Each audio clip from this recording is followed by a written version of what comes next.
Ready start. पंतप्रधान आवास योजनेअंतर्गत 2022 पर्यंत सर्व पात्र नागरिक कुटुंबांना मूलभूत सुविधांसह पक्की घरे उपलब्ध करून देण्याचे नियोजन करण्यात आले होते। नागरी भागातील अत्यल्प उत्पादन गट, अल्प उत्पन्न गट, मध्यम उत्पन्न गट आणि झोपडपट्टीवासियांच्या घराची कमतरता दूर करणे हा योजनेचा उद्देश आहे।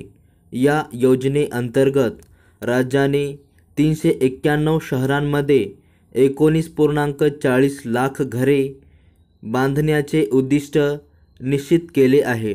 गृह प्रकल्पांना गती देण्यासाठी राज्य सरकारने महाराष्ट्र गृहनिर्माण विकास महामंडळाची स्थापना केली आहे। या योजनेअंतर्गत गृह प्रकल्पांना निवासी क्षेत्रासाठी 2.5 चटई क्षेत्रफळ आणि हरित किंवा ना विकास क्षेत्रासाठी 1 चटई क्षेत्रफळ निर्धारित करण्यात आले आहे।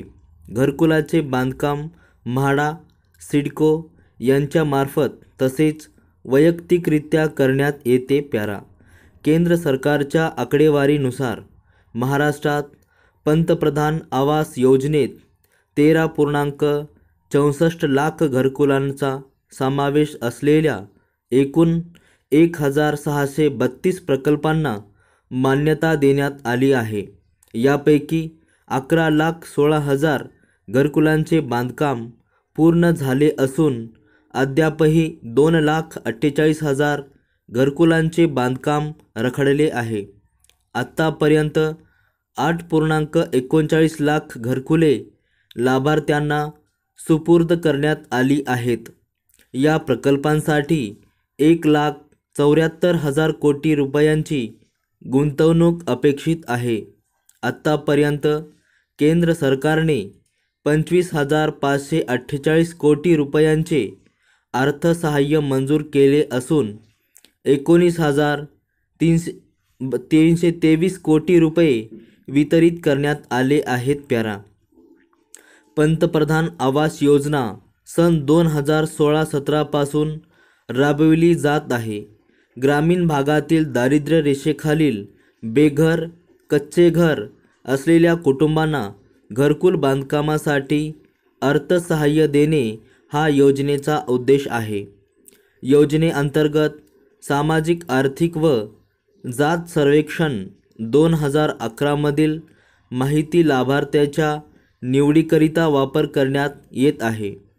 या योजनेअंतर्गत ग्रामीण भागातील बेघर व भूमिहीन लाभार्थ्यांना 269 चौरस फूट क्षेत्रफळाचे घरकुल बांधण्यासाठी 1,20,000 तर नक्षलग्रस्त व डोंगरी भागातील लाभार्थ्यांना 1,30,000 रुपयांचे अनुदान देण्यात येते।